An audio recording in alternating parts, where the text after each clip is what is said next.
తాడిపత్రిలో జరిగినటువంటి సంఘటన చూస్తే నిజంగా ఆశ్చర్యం కలుగుతా ఉంది. ఎవరైనా కూడా సీసీ కెమెరాలు ఎందుకు పెట్టుకుంటారు? ఏదైనా అనుకోని సంఘటనలు జరిగినప్పుడు ఆ సంఘటనలకు సంబంధించినటువంటి సాక్ష్యాధారాల కోసం ఇళ్లలో సీసీ కెమెరాలు, రోడ్లపైన సీసీ కెమెరాలు పెట్టుకుంటా ఉంటారు. అటువంటి సీసీ కెమెరాలు పెట్టుకున్నటువంటి ఎమ్మెల్యే పెద్దారెడ్డి గారి ఇంట్లో పోలీసులు ఏం చేశారో ఒక్కసారి ఈ వీడియో ద్వారా ప్రజానికానికి కూడా చూడమని కోరుతా ఉన్నా.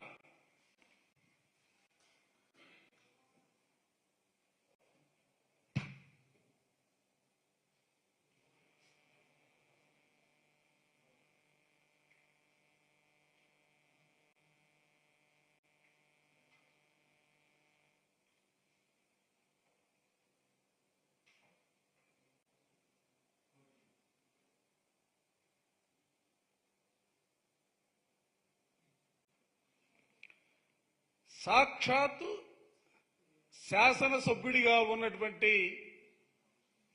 పెద్దారెడ్డి గారి ఇంట్లో ఉన్నటువంటి సీసీ కెమెరాలని పోలీసులు ఏ విధంగా వాటిని పగలగొడుతున్నటువంటి వైనం, తర్వాత దానికి సంబంధించి రికార్డ్ చేసే పరికరాలను పగలగొట్టి ఆ రికార్డులు కూడా ఎత్తుకెళ్లినటువంటి వైనం, అసలు ఏ దిశగా ఈ వ్యవస్థను తీసుకెళ్తున్నారని అడుగుతా ఉన్నా.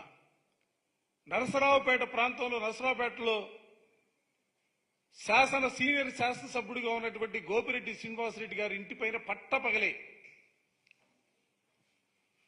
పట్టపగలే దాడి చేసి శ్రీనివాసరెడ్డి గారి మామగారిని గాయపరిచి అక్కడ కూడా విధ్వంసం సృష్టించినటువంటి వైనం శ్రీనివాసరెడ్డి గారి ఇంటిపైన. ఆ వైనాన్ని కూడా చూడొచ్చు.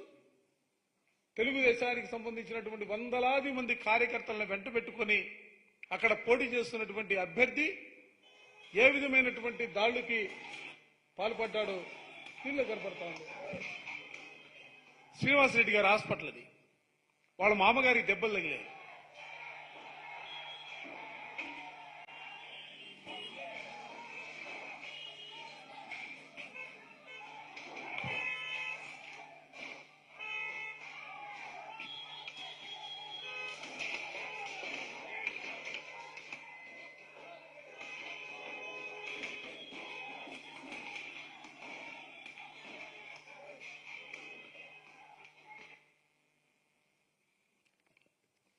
కేతిరెడ్డి పెద్దారెడ్డి గారింట్లో వేకుజామున కార్యక్రమం జరిగితే నరసరావుపేట ఎమ్మెల్యే శ్రీనివాసరెడ్డి గారి హాస్పిటల్ పైన, ఇంటిపైన పట్టపగలు జరిగినటువంటి దాడికి సంబంధించినటువంటి విజువల్స్ మీరు చూశారు.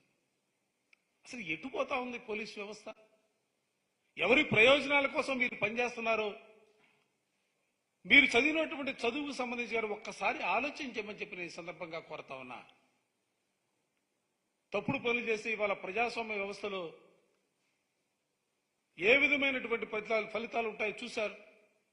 పల్నాడు ఎస్పీ సస్పెండ్ చేశారు, అనంతపురం ఎస్పీని సస్పెండ్ చేశారు, తిరుపతి ఎస్పీని ట్రాన్స్ఫర్ చేశారు. అసలు ఇది ఒక ఎన్నికల్లో జరిగినటువంటి సంఘటనలకు సంబంధించి అధికారులు సస్పెండ్ చేయటం, ట్రాన్స్ఫర్ చేయటం అనేది సిగ్గుగా అనిపించట్లేదా? కేంద్రం నుంచి వచ్చాడు Deepak Mishra, police observer, retired IPS officer. ఆయన కనుసన్నల్లో మొత్తం ఇదంతా కూడా ఆయన కనుసన్నల్లోనే మొత్తం జరిగినటువంటి పరిస్థితులు కూడా నిన్ననే ఎన్నికల కమిషన్ గారికి, గవర్నర్ గారికి అందరికీ కూడా మేము మెమోరియల్ కూడా ఇవ్వడం జరిగింది.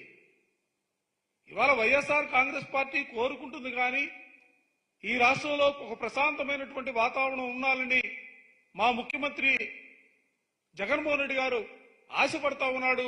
ఆ రీతిగానే ఇవాళ రాష్ట్రంలో ఉన్నటువంటి వైఎస్ఆర్ కాంగ్రెస్ పార్టీ శ్రేణులన్నీ కూడా తెలుగుదేశం వారు ఎంత కవ్వించినా, ఎంత దాడులకు పాల్పడినా కూడా మేమందరం కూడా సమయం పాటిస్తా ఉన్నాం.